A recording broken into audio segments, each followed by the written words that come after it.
অপরিকল্পিত এসআইআর এর কারণে আজকে 2 মাসের মধ্যে প্রায় 84 জন মানুষ মারা গেছে। 116টা আত্মঘাতীর ঘটনা ঘটেছে। যারা সুইসাইড অ্যাটেম্প করেছে তার মধ্যে 84 জন মারা গেছে। আপনি ভাবুন, হঠাৎ ইচ্ছা হলো আজকে লাইনে দাঁড়িয়ে নাগরিকত্বের প্রমাণ দিতে হবে। কে তুমি, তোমাকে নাগরিকত্বের প্রমাণ দেবে? আমাদের হেনস্থা করার জন্য নোটিশ পাঠিয়েছে। লজ্জা লাগে না? আরো 12টা রাজ্যে এসআইআর হচ্ছে। আমাদের বাংলাদেশি বলে, রোহিঙ্গা বলে যারা দাঁড়িয়ে দিয়েছিল, উত্তরপ্রদেশের 4 কোটি মানুষের নাম বাদ গেছে, গুজরাটে 1 কোটি মানুষের নাম বাদ গেছে। সব থেকে কম ডিলিশন যদি কোথাও হয়ে থাকে সেটা আমাদের এই বাংলা।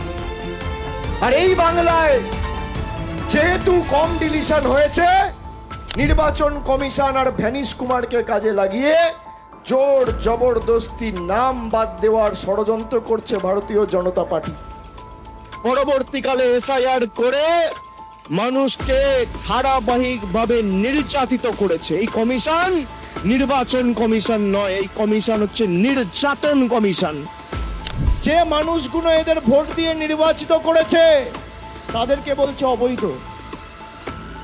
আচ্ছা, নদিয়া, উত্তর 24 পরগনা, কলকাতা, দক্ষিণ 24 পরগনা, হাওড়া, হুগলি, মেদিনীপুর, জঙ্গলমহলের পুরুলিয়া, বাঁকুড়া, এদিকে বর্ধমান, ওদিকে মালদা, উত্তরে কুচবিহার, আলিপুরদুয়ার, জলপাইগুড়ি, দিনাজপুর, সব যদি অবৈধ হয় তাহলে বিজেপির যে সাংসদরা রয়েছে তারাও অবৈধ। আর যারা বাংলার মানুষকে অত্যাচারিত করেছে, এই কাছারি ময়দানের মাটি থেকে আগামী দিন চ্যালেঞ্জ ছুড়ে দিয়ে যাচ্ছি, 250-র বেশি আসন পেয়ে তৃণমূল জিতবে আর 50-এর নিচে বিজেপিকে নামাবো। আমি কবি সুমন্তর কথায় বলি, আদিম হিংস্র মানবিকতার আমি যদি কেউ হই, স্বজন হারানো শ্মশানে তোদের চিতা আমি তুলবই।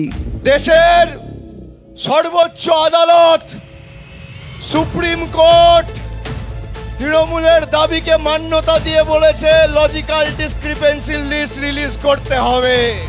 বিজেপির এসআইআর এর খেলা শেষ।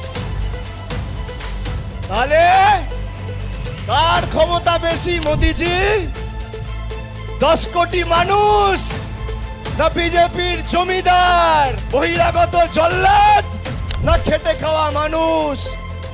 আজকে কোর্টে হারালাম, এপ্রিলে ভোটে হারাবো।